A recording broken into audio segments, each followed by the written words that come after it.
कुछ नशा तिरंगे की आन का है, कुछ नशा मातृभूमि की शान का है। हर जगह लहराएंगे ये तिरंगा, नशा ये हिंदुस्तान की शान का है। नमस्कार मित्रों, आप भी सोच रहे होंगे कि मैं क्या ये शायरी वायरी बोलने लगा, लेकिन शायरी सुन के तो आप समझ ही गए होंगे कि ये वीडियो किसके ऊपर है। तिरंगा झंडा जिसे लहराता देख हर भारतीय का सीना शान से चौड़ा हो जाता है, लेकिन कभी हम इसे तिरंगे झंडे को ऐसा अपमान कर देते हैं जो हमें कभी गलती से भी नहीं करना चाहिए।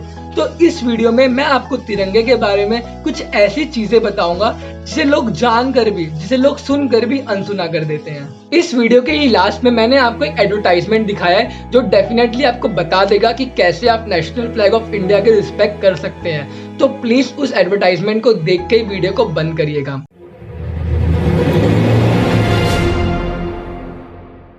26 जनवरी और 15 अगस्त a day to show patriotism, यानी देशभक्ति दिखाने का दिन। अब मैं ये इसलिए भी बोल रहा हूँ क्योंकि ऐसे कई सारे लोग हैं जिनको बस ये 2 दिन देश की याद आती है। इन 2 दिनों के लिए टन्स में प्लास्टिक और पेपर के फ्लैग्स बनाए जाते हैं। लोग बड़े शौक से अपने बच्चों को दिलाते हैं, अपने कार और बाइक पे लगाते हैं। लेकिन इन 2 दिनों के बाद क्या? मैं फ्लैग्स को खरीदने का अपोज नहीं कर रहा हूँ, और मैं करने वाला भी कौन होता हूँ जब खुद हमारे ऑनरेबल सुप्रीम कोर्ट ने 2004 में हमें आर्टिकल 19A फंडामेंटल राइट्स के तहत फ्लैग को अपने प्रीमाइसेस में होइस्ट करने का राइट दिया है, but with full honour and dignity of the flag. लेकिन कुछ लोग ये फ्लैग खरीदने के बाद इसकी ऑनर एंड डिग्निटी को मेंटेन करना भूल जाते हैं, और इसलिए 26 जनवरी और 15 अगस्त के अगले ही दिन हमें ऐसे कई सारे झंडे सड़कों पर पड़े मिलते हैं। जिस झंडे की गरिमा और शान की रक्षा के लिए लाखों जवानों ने एक पल भी नहीं सोचा, कुछ लोग उस महान प्रतीक को पल भर में मिट्टी में मिला देते हैं। We should literally have shame on अस।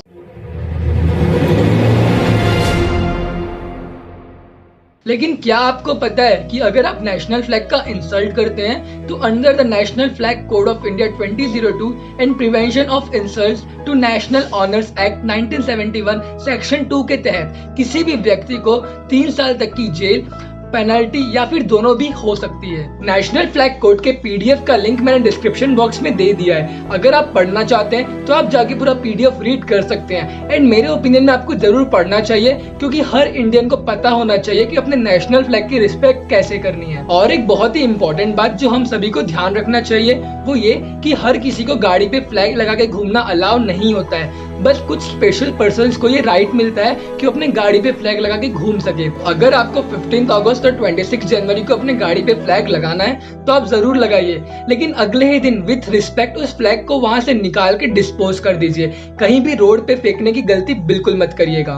और अगर कोई भी आपको इस तरीके की हरकत करते हुए दिखता है तो प्लीज उसके ऊपर जाके समझाइए, और अगर तब भी वो मानने को तैयार नहीं है तो उसके ऊपर आप स्ट्रिक्ट लीगल एक्शन भी ले सकते हैं। एंड अगर आपको कहीं पे भी इंडिया का नेशनल फ्लैग गिरा पड़ा मिलता है तो प्लीज उसे उठा के विथ रिस्पेक्ट कहीं डिस्पोज करवा दीजिए। अब आइए हम जान लेते हैं कि नेशनल फ्लैग को डिस्पोज करने के क्या रूल्स होते हैं। इस वीडियो के ही लास्ट में मैंने आपको एक एडवर्टाइजमेंट दिखाया है जो डेफिनेटली आपको बता देगा कि कैसे आप नेशनल फ्लैग ऑफ इंडिया के रिस्पेक्ट कर सकते हैं। तो प्लीज उस एडवर्टाइजमेंट को देख के वीडियो को बंद करिएगा। तो आइए देखते हैं कि कहीं पे भी अगर आपको तिरंगा झंडा गिरा पड़ा मिले तो उसको कैसे डिस्पोज करना है।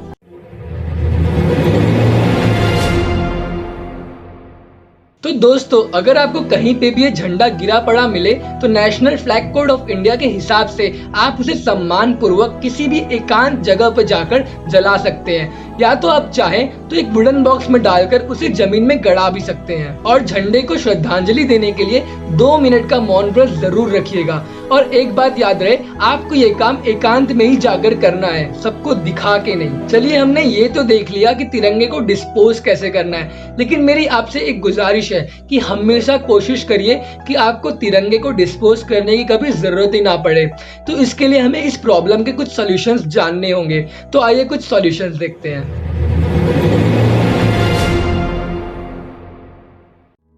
मुझे तो इस प्रॉब्लम का बस एक ही सॉल्यूशन नजर आता है कि आप अपने नेशन के प्रति आपकी रिस्पॉन्सिबिलिटीज समझिए। सिर्फ फंडामेंटल राइट्स की बात ही मत करिए, फंडामेंटल ड्यूटीज को भी समझिए और अपने फंडामेंटल ड्यूटीज को अच्छे से निभाइए। इस प्रॉब्लम को कम करने के लिए आप प्लास्टिक और पेपर के फ्लैग्स कम से कम यूज करिए। और अगर आपको आपके बच्चे जिद करते हैं तो ये आपकी रिस्पॉन्सिबिलिटी है कि बच्चों को समझाना है। और उसके बाद अगर आप अपने बच्चों को फ्लैग्स दिला रहे हैं तो उनको ये भी बताइए कि इसको हैंडल कैसे करना है। और एक बार जब इसका यूज खत्म हो चुका है तो आपकी रिस्पॉन्सिबिलिटी बनती है कि आप अपने बच्चों से फ्लैग लेके इसे अच्छे से डिस्पोज करें, ना कि इसे ऐसे कचड़े सामान कहीं भी फेंक दें। आइए अब देखते हैं एक छोटा सा वीडियो जो आपको नो प्लास्टिक पेट्रोटिज्म का रियल मीनिंग बताएगा, और मैंने इस वीडियो की लिंक डिस्क्रिप्शन बॉक्स में दे रखी है, तो प्लीज आप इस वीडियो को डाउनलोड करके अपने स्टेटस में ज्यादा से ज्यादा शेयर करिए ताकि ये मैसेज लोगों तक पहुंच सके।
मुझे पूरी उम्मीद है कि आप समझ ही गए होंगे कि नो प्लास्टिक पेट्रोटिज्म का क्या मतलब होता है और रियल देशभक्ति, रियल पेट्रोटिज्म किसे कहते हैं। आप लोगों के सामने क्या कर रहे हैं ये कभी मैटर नहीं करता, आप लोगों के पीछे अकेले में क्या कर रहे हैं इससे आपका रियल कैरेक्टर डिफाइन होता है। और वीडियो में भी यही दिखाया है कि जब अलग अलग जगह पे सेम बंदे को बहुत लोगों ने फ्लैग देने की कोशिश की, बट उसने कभी उसे एक्सेप्ट नहीं किया क्योंकि उन्हें पता था कि शायद वो उसकी रिस्पेक्ट ना कर सके। लेकिन जब रियल टाइम आया, जब फ्लैग को रिस्पेक्ट देने की बात आई, तो बंदे पीछे नहीं हटा और उसने सारे फ्लैग को अच्छे से रिस्पेक्ट दी है। तो आखिरी में मैं बस यही कहना चाहूंगा कि देशभक्ति दिखावे में नहीं, आपके दिलो दिमाग में होनी चाहिए। तो अगर आपको ये वीडियो पसंद आया होगा तो इस वीडियो को लाइक करें, ज्यादा से ज्यादा शेयर करें कि लोग समझ पाए कि अपने नेशनल फ्लैग को रिस्पेक्ट कैसे करते हैं। और अगर आपको ऐसे ही वीडियोस देखते रहना है तो जरूर मेरे चैनल को सब्सक्राइब करिए। मिलते हैं अगले वीडियो में, तब तक के लिए जय हिंद, नमस्कार।